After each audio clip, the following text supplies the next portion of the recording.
Hi everyone, welcome to Introduction to Deep Learning. I am Kushal, and in today's mini recitation, I will be introducing you to PyTorch and some of its essential features.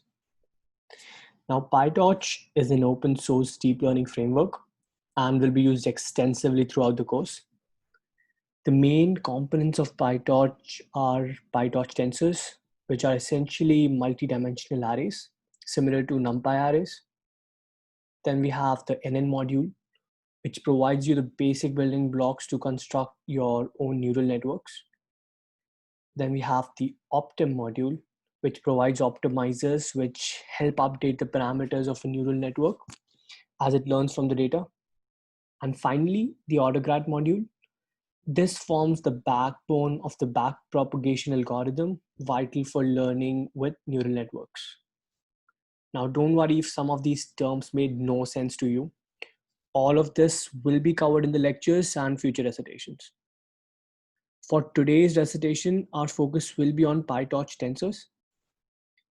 If you're unfamiliar with NumPy, I strongly suggest you go through the mini recitation on NumPy first, as it will greatly aid in understanding some of the things we will be covering here. So as mentioned earlier, PyTorch tensors are multi-dimensional arrays, and for all practical purposes can be considered similar to NumPy arrays. PyTorch offers almost all functionalities that NumPy offers in terms of using and manipulating these multidimensional arrays. You should try to use these functions to manipulate your data when it is stored as PyTorch tensors rather than converting to NumPy arrays and then performing the required operation and then converting back to PyTorch tensors again. And with that, let's play around with PyTorch tensors. Now, before we move on, if you don't have PyTorch on your system already, these are two ways in which you can easily do so.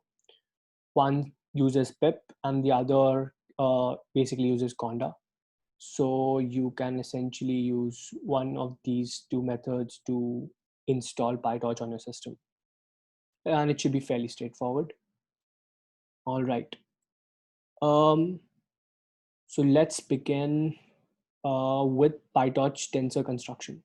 So the first cell that you see here, essentially all it does is import the torch library. And I'm just seeding the random number generator so that all the results are replicable when you try these out yourself. So yeah, let's move on to PyTorch tensor construction. Now here are a number of ways in which you can construct tensors without any pre-specified data. For instance, the first example, the T1 tensor, we use torch.ones to create a multidimensional array, basically a two-dimensional array of size 5, 3, which is going to be filled with 1. And this is visible here. And similarly, tensor 2 is essentially a bunch of zeros, once again of size 5, 3. This is the example corresponding to this output highlighted below. T3 essentially creates a 3 cross 3 identity matrix. T4 again generates a 3, 4 size PyTorch tensor that's filled with random numbers. And then random numbers between 0 and 1. And then we have T5. This basically creates a one-dimensional PyTorch tensor with numbers going from 0 to 6. I guess these functions should be familiar to you and should remind you of their NumPy analogs. So let's move on. The next part here is creating tensors from existing data. So this is going to be used. This is something I'm going to use time and again. So the first example, the T1, here we are essentially creating a PyTorch tensor from a NumPy list. It is as simple as calling tensor on the torch module and passing in the Python list that you want to convert to a PyTorch tensor is the corresponding output. The second one basically takes in a NumPy array. The third example here basically takes in again a NumPy array, but this time it basically takes in on an array containing random numbers. Finally, the example T4 is how you can create a copy of a tensor. So you essentially perform the clone operation first and then detach, and this gives you a copy of T3. Now this is the standard way of doing so, but there might be others as well. Now let's move on to converting tensors to NumPy array. Now you would want to do this only when you have a specific need. Please don't do this just to manipulate data in NumPy and then converting back to tensors as I mentioned earlier. But in case you need to, then this is how you can go about doing so. You basically, in the first line, we're essentially we're basically creating a PyTorch tensor from a NumPy list containing 1, 2, 3, and 4. So it's a one-dimensional array and has length 4. And we're basically, now in order to create a NumPy array from this PyTorch tensor, we basically call a detach operation first and then the NumPy function, the NumPy method, and we get our NumPy array out. So it's as simple as that. So that's all that we have as far as constructing PyTorch tensors. Yep. Now let's move on to accessing data within these tensors and modifying the data within it. So first we create a random, a three-dimensional PyTorch tensor of size 3, 4, 5 that contains random numbers. And let's see how we can access data within it. Now, this again should be very familiar to you because the methods of accessing data within a tensor are exactly the same as you would find in NumPy. So for instance, this first method over here is accessing the data point in this three-dimensional array stored at 0, 0, 0, right? So this is one way in which you can access the data. Another way is with the following notation, where you don't explicitly first select the two-dimensional element lying on the first and on the 0th index and then iteratively indexing within each. Herein you directly specify all the indices, and that's another way of doing so. And then this is just another way of accessing a single data point in this tensor. With that, we move on to slicing. Once again, this concept is same as what you'd find in NumPy array. So we'll quickly go over this. And I'm assuming that you've watched the NumPy mini recitation. That'll probably be more detailed on this aspect. So the first one, T0. So as we saw above, right? The tensor T is essentially a three-dimensional array of size 3, 4, 5. Now, one way to think about this three-dimensional array is that it is basically uh, an array that contains 3 elements, where each of the elements is two-dimensional of size 4, 5, right?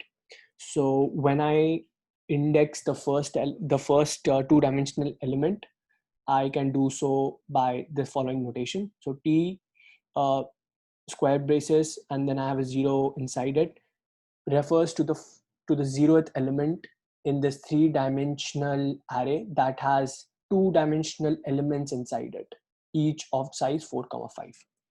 So that is what this essentially means. So we are essentially accessing that specific element here, and let's see how it looks in the output.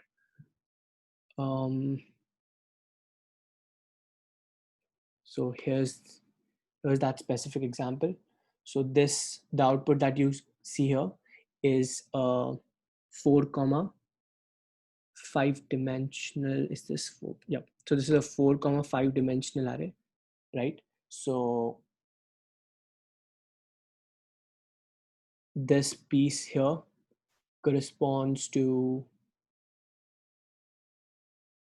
this piece here, right?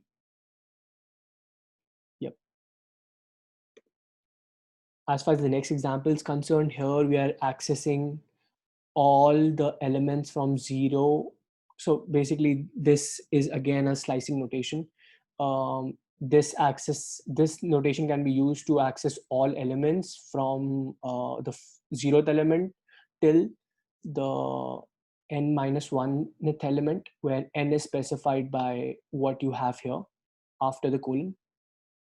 And yeah, so given that we have 1 here, this essentially does the same thing as the first operation, with the difference that this notation returns you a 3-dimensional array rather than a 2-dimensional array, with the first dimension containing only one element. So let's see how this looks. Yep. So this is what the answer is. And if you look closely, you'll find that the elements are all same, except for the fact that you have an extra set of square braces. So this basically means that this is a 3-dimensional array with only one 3-dimensional array, where the first index only goes from 0 to 0 basically. So this is essentially a 1-dimensional array with one element, and that element is of the size 4,5. With that, we look at other examples. The next example is where we're selecting all elements on the first axis, and just the first element of each of the elements selected with on the first axis, right? So here's what it looks like. So the size for this is 3,5. So each of these slices that we see here basically corresponds to the first row in the 3 elements in that 1-dimensional array, right? So all of those elements or those arrays are taken together to construct this two-dimensional structure. Now with that, here are a couple of examples as well. Now these should be similar to what you'll do in NumPy. So I'm going to skip those and move on to pivoting and reshaping tensors. Now before I do that, in terms of modifying the data, it's again similar to NumPy. You perform the selection that you want to using the methods that we just covered, and you basically whatever equate the selection to what the new data you want in that place. For instance, let's say I want let's make the change here. Let's say I want 100 in this specific location. Then this is all that I need to do. And if we run this again, here we have 100 as the 0, 0, 0th element. That is all that we need to do in order to modify the data inside a tensor. Just make the right selection and then assign whatever you want to. Also, I would like to mention that all broadcasting rules that are present in NumPy are also applicable here. More or less all of them. Now let's move on to pivoting and reshaping tensors. This is extremely crucial, and you would find yourself using these operations time and again when you're building your neural networks and training them. So keep in mind that these functions are available to you, and you don't have to memorize them, but you should always refer back to this notebook or this recitation whenever you feel that there is some operation that you want to do and that you aren't able to find an easy way to do so. So this will give you a list of all those functions that might help in that kind of a scenario. So the first one's flatten. Now flatten, essentially all that flatten does is takes a multi-dimensional array and flattens that data structure into a one-dimensional array. Now what's important here is to realize how the elements are chosen, or rather in what order the elements are chosen from that multi-dimensional structure to fill this 1D structure. This is not very complex, but it is often overlooked. And how this essentially goes about is that the first element, right? So let's say, let me call this T original and let me call this T flattened, right? So so T flattened is a one-dimensional array, and let's say this is a three-dimensional array that we want to flatten. So the 0, 0, 0 element is going to be the first element, and which will correspond to the 0th element of the T flattened array. The next element that gets inserted is this one. So basically the last index gets incremented by 1 till you reach the last element on that specific axis. So for instance, if this were to be 3, 4, 5, an array of this specific size, then the last element here is going to be 4, and this would correspond to the fourth element, the fourth index of the T flattened array. And the fifth element here would then be this.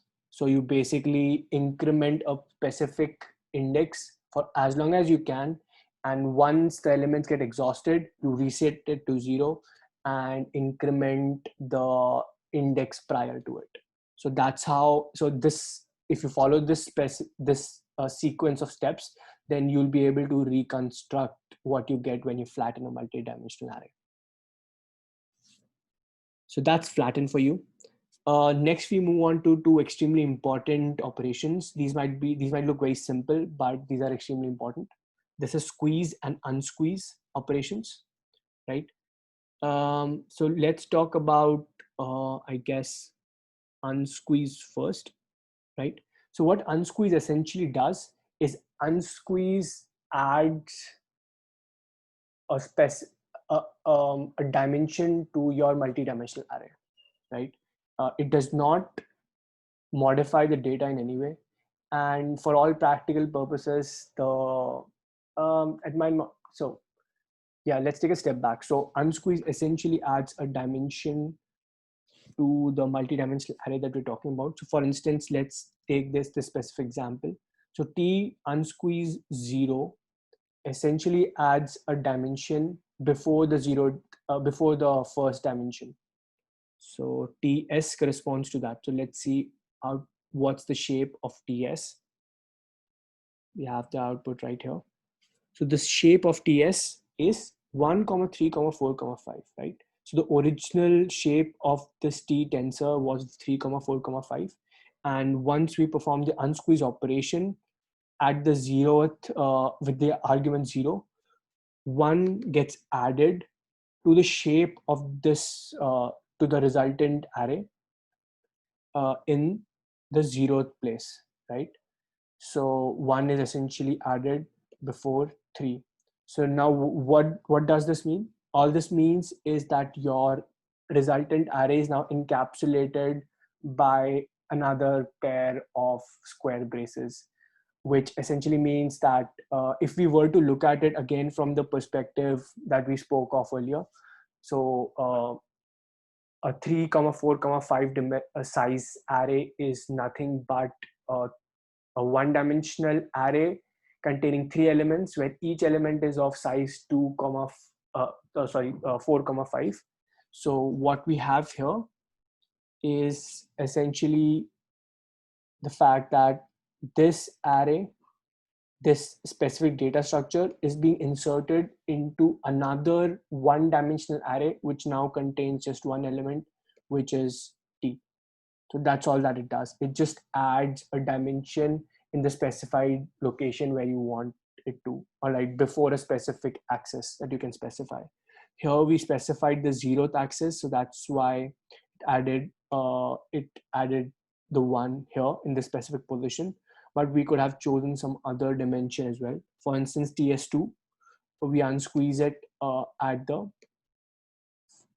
the second or rather the first axis.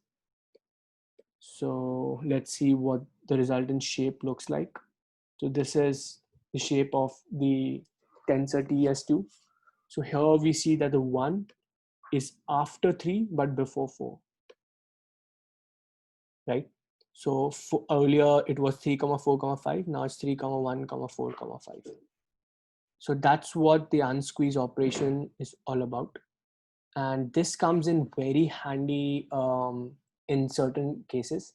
For instance, let's say your deep learning, your neural network requires a 3-dimensional input, where again, let's look at it from the perspective that we spoke of earlier, wherein a 3 comma 4 comma 5 array essentially represents a 1-dimensional array where each element is a 2D object of the same size, right?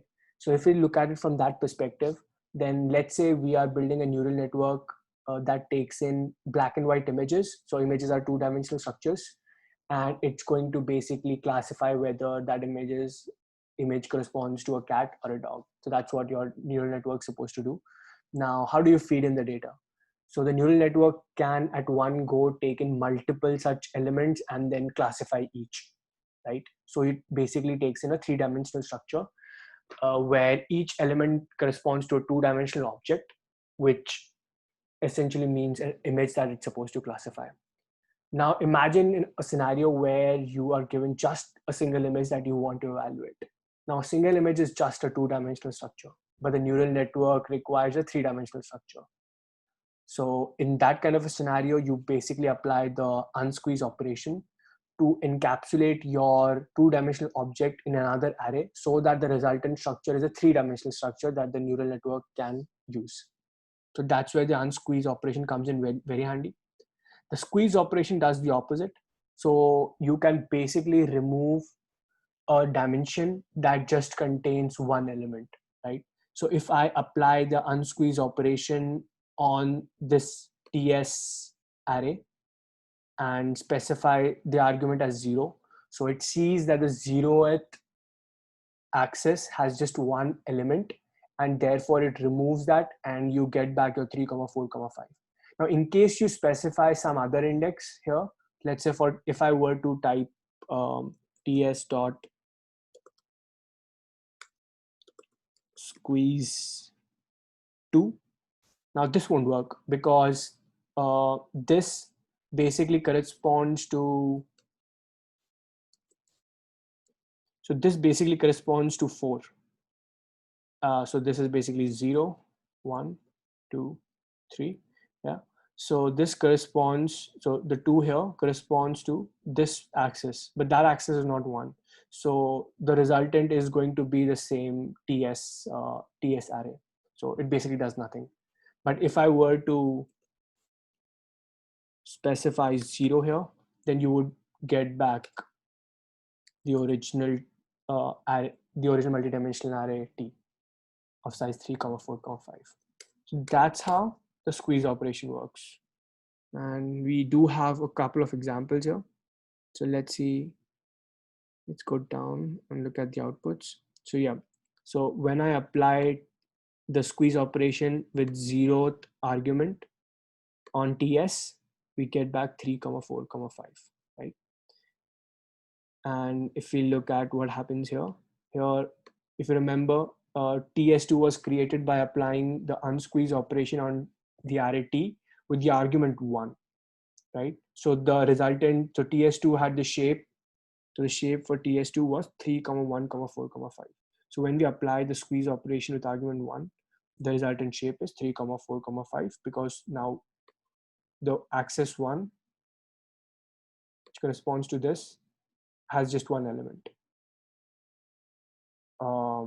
So therefore it's able to remove that, and you get back 3 comma 4 comma 5. With that, we move on to another operation. This is called reshape. Now once again, this is analogous to what you would find in NumPy. It basically takes in a tensor, a multidimensional tensor, and reshapes it to whatever shape that you desire. The only constraint being that the number of elements between the original and the reshaped tensor should be the same, right? So that's the reshaped tensor. There is something similar to reshape, which is called view. You might end up using this as well. So view works exactly like reshape, but may not work in all cases. And so that's just a technicality, shouldn't affect the results. And in case you want to use view for some specific reason, uh, and want to know what the difference between reshape and view is, you can go to the specific link to learn more about it. But this is just a detail that you don't really need to worry about. You can always use reshape. So here are just a bunch of examples that you can go through. Next, we have the transpose tensor operation. Now, this operation is primarily a generalization of your regular matrix transpose, right? So in general, when you have a regular matrix, the ones that we are familiar with in mathematics, it essentially so if you were to apply a transpose operation on a matrix of size 3 comma 4, it changes it to 4 comma 3, right? By moving around the data in a specific, so basically the columns become rows and the rows become columns, right? So that's how a regular transpose operation works. So this is a generalization of that. Because we have multi-dimensional arrays, you are not constrained to just 2 dimensions, unlike the matrices that you're used to working with in mathematics. So let's say if I were to have, once again, let's take an example, quick example.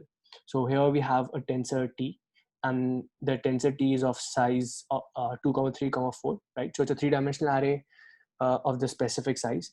Now if I want to transpose, now I would need to specify which 2 axes I want to interchange, right? So the first example here corresponds to a transpose operation where I am interchanging the first and the second axis. So let's see what the output looks like. Here's the output for the transpose operation on T, with the arguments being specified as 0 and 1. So the resultant shape is 3 comma 2 comma 4, right? The last axis remains the same across the two tensors. The first 2 axes are interchanged, right? So that's how the transpose tensor works.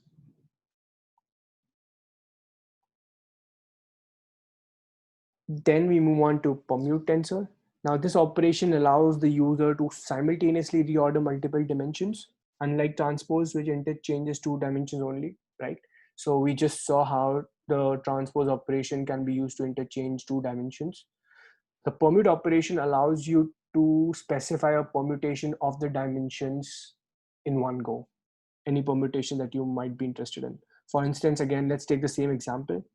Here we have a tensor T of shape 2 comma 3 comma 4, and in the first example, I am basically doing nothing but what I did earlier with my transpose operation, basically interchanging the first 2 dimensions, keeping the third one where keeping third one in place. So that's why the resultant output is the following. I get 3 comma 2 comma 4. But the flexibility that the permute tensor operation gives you is the ability to basically permute all the dimensions simultaneously, right? So in the second example, we can actually see that. So here I want the first dimension to go in place of the last one, right? And yeah, so let's just change this a bit to see that clearly. So for instance, if I were to type in this, now this basically gives you the same tensor back, right? So the 0th dimension is in the same place. The first dimension is also in the same place, and second one's also in the same place. So this gives you the same tensor back. Now let's quickly check that. Yeah. So this is the original tensor, and this is the permuted tensor. So it's the same, right? Because the permutation that we specify is the default permutation of the dimensions. Now let's say if I want to change, but have the last dimension as the second one, and the second dimension as the first one, and the first dimension as the last one, right? So if I were to go ahead and permute my tensor dimensions in this specific order, what do you think is the output going to be? So the output, my guess would be 3, 4, 2. Let's see if that's what we get. Yep, 3, 4, 2. So that's how the permute tensor works. Again, these operations will come in handy when you're working on homework part 2s, when you want to reshape your data so as to make it amenable to be fed into the deep learning neural networks that you've built. So keep these in mind. You don't have to memorize them, but you should always know that they exist. Next, we move on to the tensor stack and repeat operations. Now, this again are a bunch of operations that are extremely useful, and you might find them very handy. First, we'll talk about the cat operation. This is nothing but the concatenation, short form of the concatenation operation. With this operation, what you can essentially do is take a bunch of tensors and join them along a specific axis. That's all that it does. So let's take a quick example. Here we have T1 and T2. T1 is of the shape 2, 3, 4. T2 again is of shape 2, 3, 4. And let's say, let's take the third one as well, which is 1, 3, 4, right? So I want to join these along the 0th dimension. And let's see how that works. So if we want to do that, this is how we can go about doing so. Torch.cat, and then provide a list of the tensors that we want to concatenate and the dimension along which we want to concatenate. So what's important here is for you to realize that the shape that the shapes of these tensors should be the same, except along the dimension that you're concatenating. So the 0th time, because I'm concatenating along the 0th dimension, I can have different sizes along the 0th dimension, but all other dimensions should be same. And that is the case here as well. The 0th dimension is different for T3, but the other dimensions are same across all the 3 elements. And let's see what the output looks like.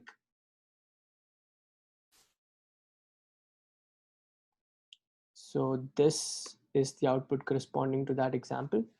So what we essentially have here is a 5, 3, 4 tensor, right? So basically so these are the 5 elements, and these are ordered in the order that we specified the original tensors in, right? So the 2 elements of T1 come first, then we have T2, and then we have T3.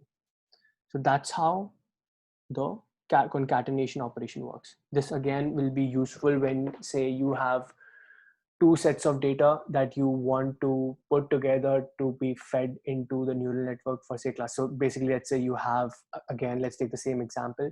You have 4 images that lie together in one tensor, and then you have 10 more images that are part of another tensor. You can basically join these to get a tensor that has 14 images and feed that into your neural network, and basically make use of the parallelization that's available. Yeah, so that's where this comes in handy. Next, we move on to stack. Now the stack operation can be imagined as a combination of unsqueeze and concatenation. So what this essentially does is, first it applies an unsqueeze operation along the dimension that you want to. So let's say if I were to say dimension, if let's But once again, let's take an example, quick example. So let's say I have T1 and T2, and T1 and T2 both are of size 3, 4. Now let's say I want to join them together, but in this specific case, I can either use concatenation as I had done earlier, but in that case, I would either be able to create 6, 4 or 3, 8 tensor. So basically, this will not increase the concatenation operation does not increase the dimensions when it joins multiple tensors together.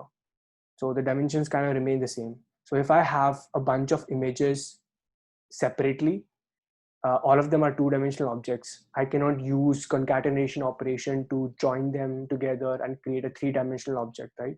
So in order to do that, I can use the stack operation. The stack operation will first apply the unsqueeze operation, which converts them into these three-dimensional objects that have just so basically again the unsqueeze operation will convert them into, say, a one-dimensional tensor that contains just one element of uh, two dimensions of size 3, 4.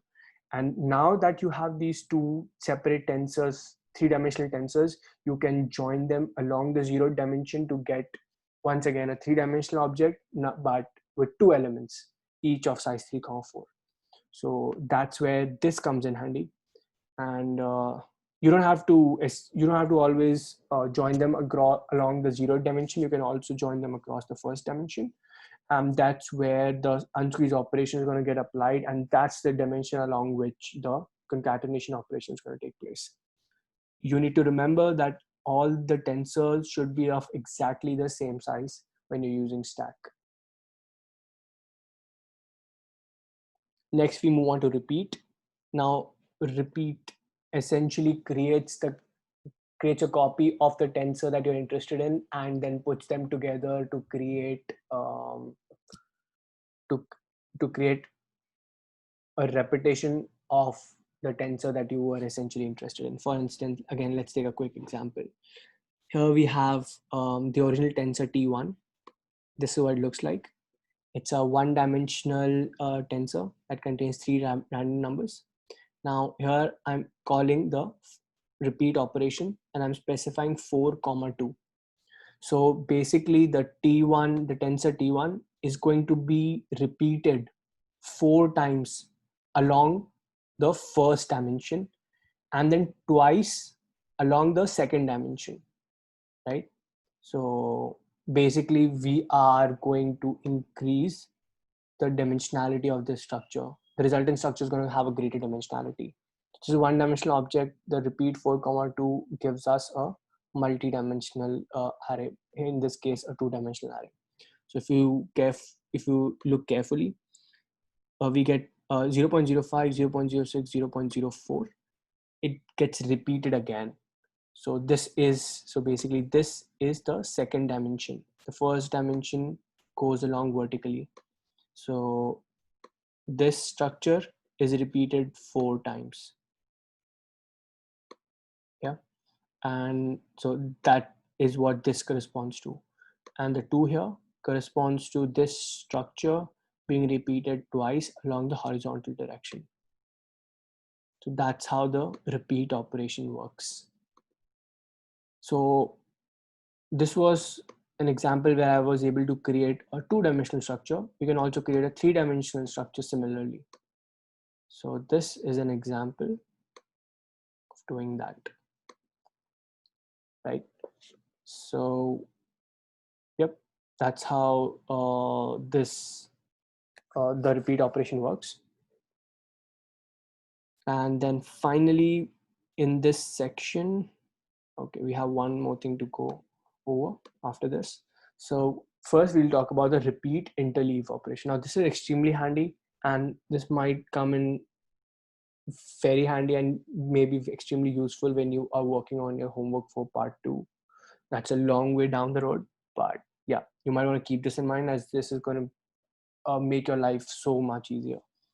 So all you need to do, so what this specific operation does is the following. So let's say I have a tensor T1.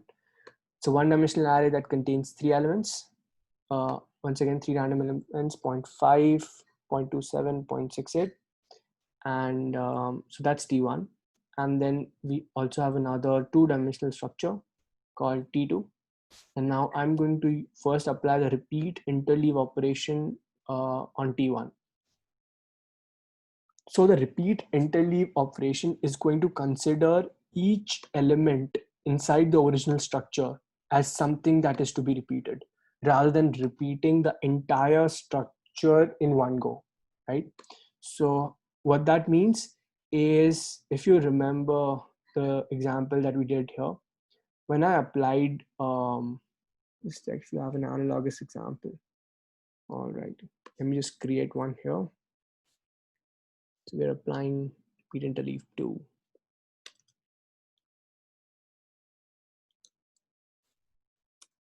Let's say we were to do this. Let's run this here. This is what we get when we run this specific example. You have 0.3, 0.8, 0.29, and what you get is 0.3, 0.8, 0.2. Yeah, and this entire structure is first placed here, and the entire thing is then repeated again. So 0.3, 0.8, 0.2 again, right? So keep that in mind. Here, when we apply the same operation, like we specify the same argument, but use the repeat interleave operation, each element of T1 is going to be considered separately, repeated, and then the next element of the original array is going to be considered for repetition. So what that means is the following. So this is our original array, and this is the result of repeat interleave 2. So the first element, which is 0.5, gets repeated twice first, and then the second element gets repeated twice, and then the last element gets repeated twice, right? Rather than um, placing this entire structure first and then placing this structure again after its first instance, and basically repeating in that fashion. So rather than repeating the entire thing in one go, one after the other, here we are considering each and every element separately, repeating them, and only then moving on to the next element. So this is a simple operation. Let's see if we have a more complicated version. So T2 was a 2-dimensional array that we had, and we can apply the repeat interleave operation on T2 as well. Again, we specify 2 here. So this is repeat interleave 2.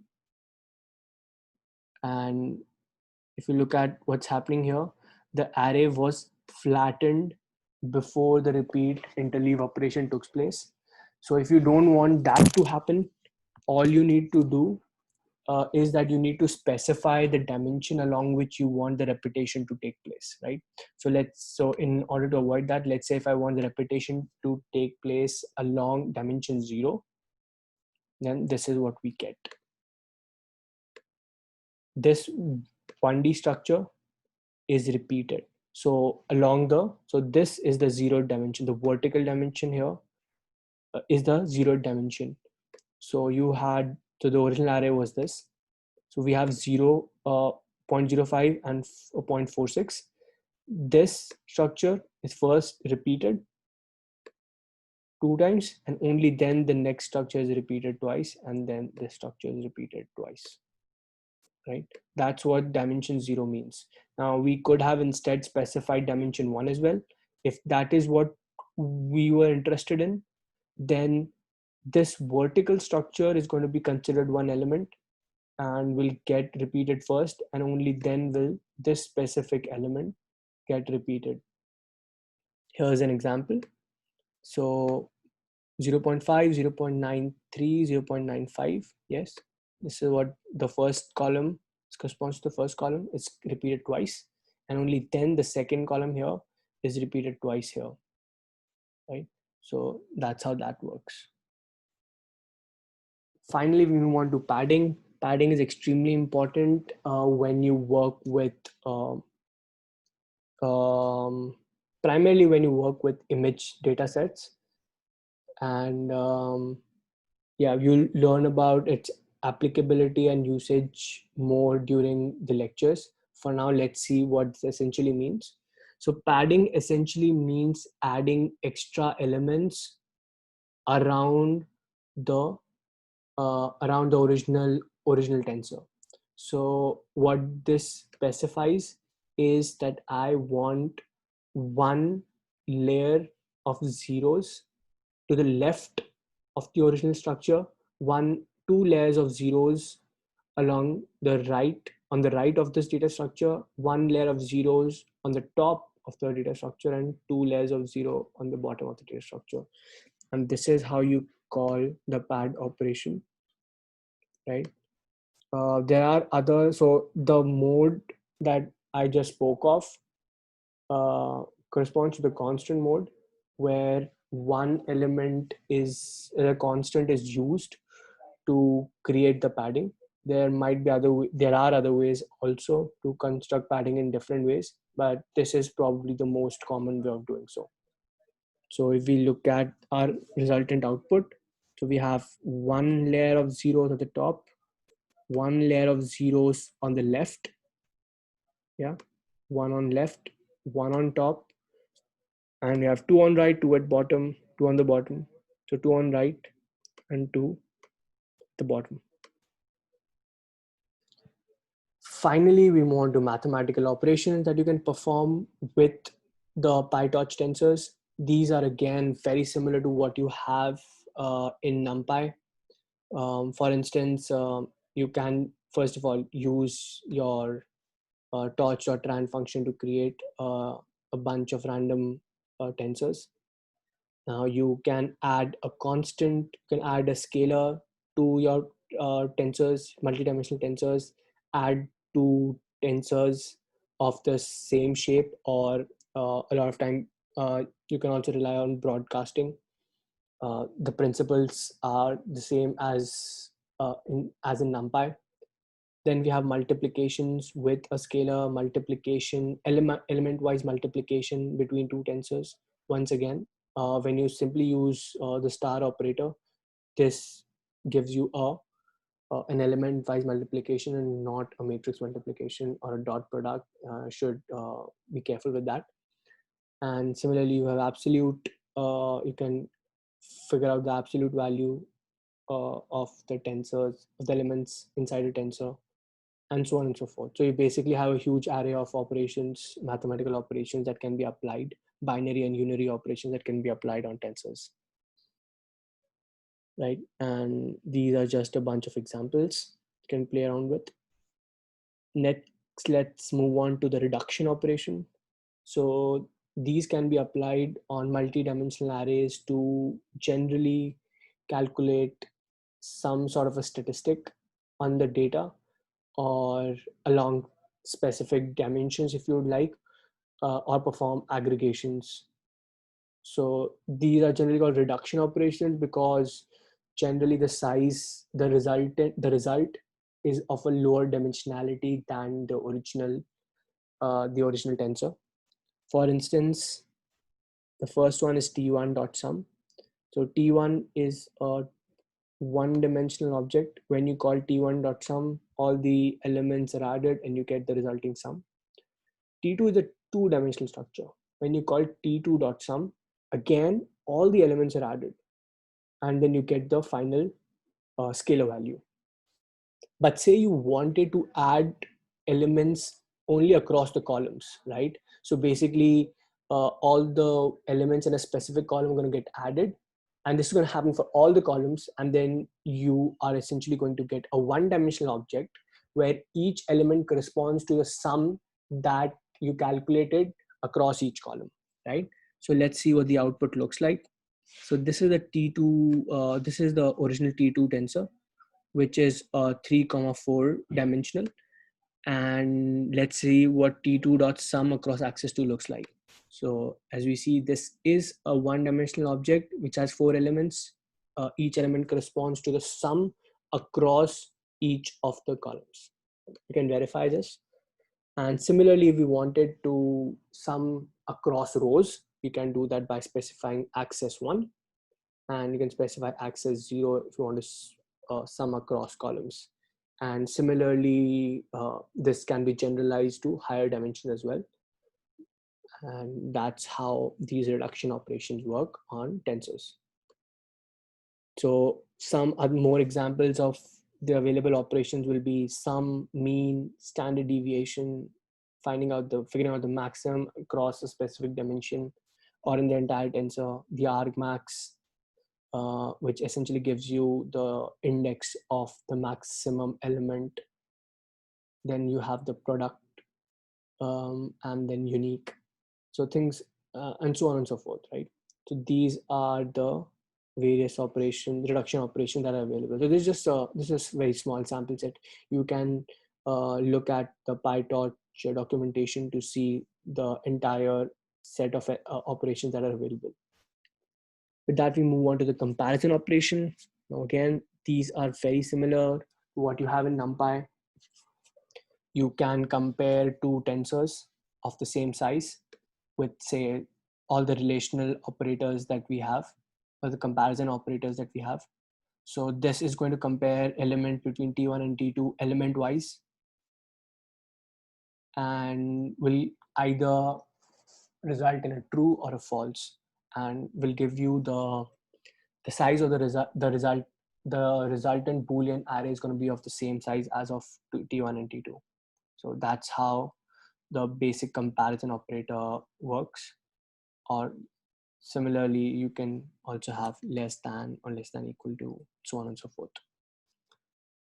What's important here are these specific functions that can be applied on these resulting Boolean arrays. Now what any does is it takes in the entire Boolean multidimensional array that's a result of comparing T1 and T2. And when you apply any to it, it tells you whether any of the elements inside that multidimensional array evaluated to true, right? The all operation checks whether all the operations or all the elements inside this two-dimensional structure corresponded to evaluated true. If any of them evaluated to false, you'll get a false here. And if any of them evaluated true here, you'll get a true here. That's how these work. Once again, if you want these operations to take place across a specific dimension, you can specify that using the axis parameter, the axis argument. And yep, that is how you can use the comparison operations with tensors. Again, you have a bunch of examples here to play with. Finally, we have one of the most important operations from a deep learning standpoint, which is basically matrix multiplication and vector multiplication, and so on and so forth. So for that, Torch provides a function called matmul. The torch.matmul operation performs a specific operation based on the type of arguments that it receives. In order to look at each and every detail, you can certainly look at the documentation, but we'll cover some basic operations here, which should be good enough for your purpose right now. But in case you want more details, please feel free to look at the documentation. So in a case where you provide both the arguments correspond to one-dimensional arrays, a dot product is performed between the two vectors. So it's important that the two tensors are of the same size for the dot product to take place. Otherwise, you're going to get an error. So here we have T1 and T2, tensor 1, tensor 2. Tensor 1 and tensor 2 correspond to three one-dimensional arrays of length 3. So here's where we constructed them. And when we apply the matmul operation, we get a scalar value, which is a result of the dot product that takes place between tensor 1 and tensor 2. Next, we have the matrix multiplication with a vector. So if the first argument or the second argument, either of if the if the if one of the arguments is a matrix and the second argument is a one-dimensional vector, then it's a matrix and a vector multiplication.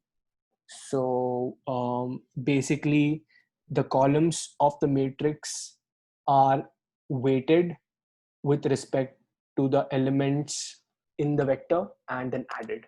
That's what a matrix vector multiplication looks like. I'm sure you must be aware of how this works. So you can also consider this to be multiplication. Yeah, I think that's probably the best way to look at it. And here is a quick example. So we have a 3, 4 sized tensor 1, which is the matrix, and a 4-dimensional and a 1-dimensional array called tensor 2 with 4 elements.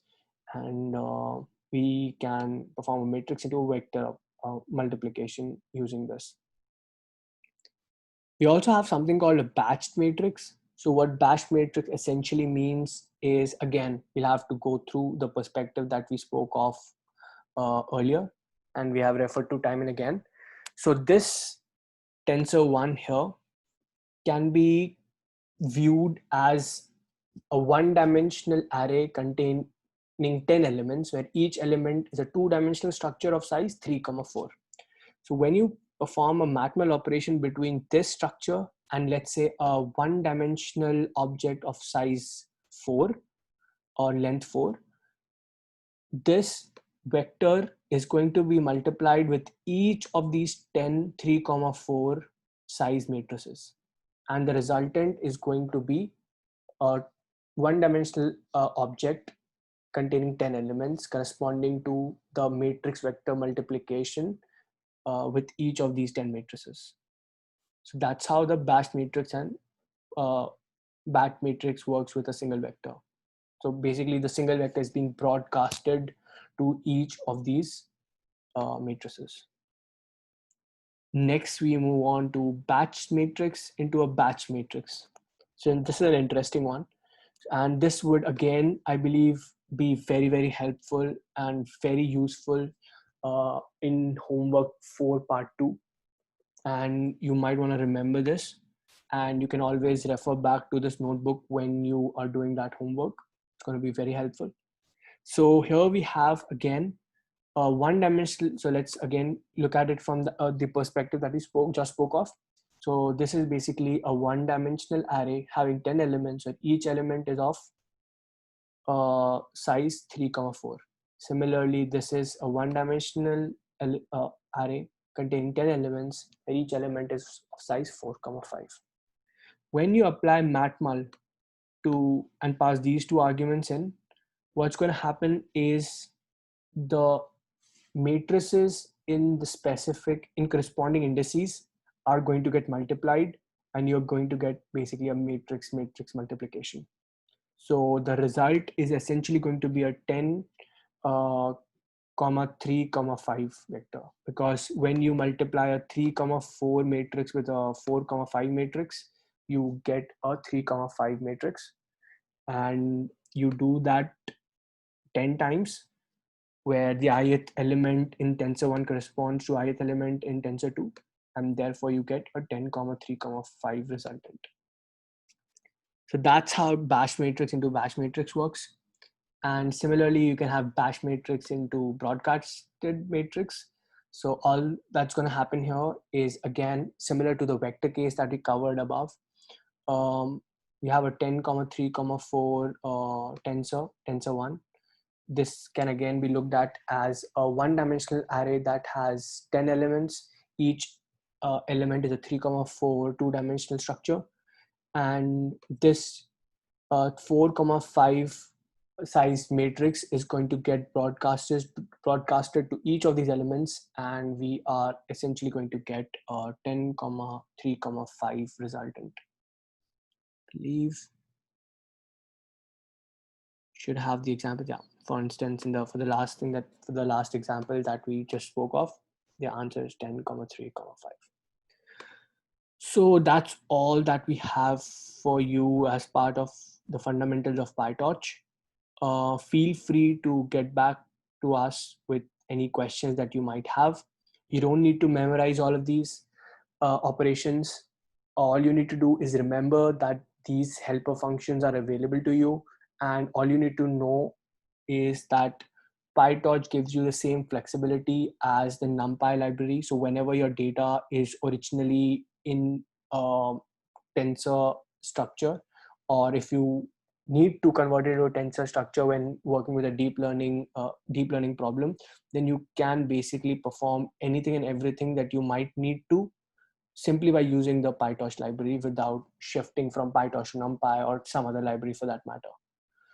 So yeah, that's all that we have. That's all that I have for you today. And all the best. And do get back to us in case you have any questions. Thank you.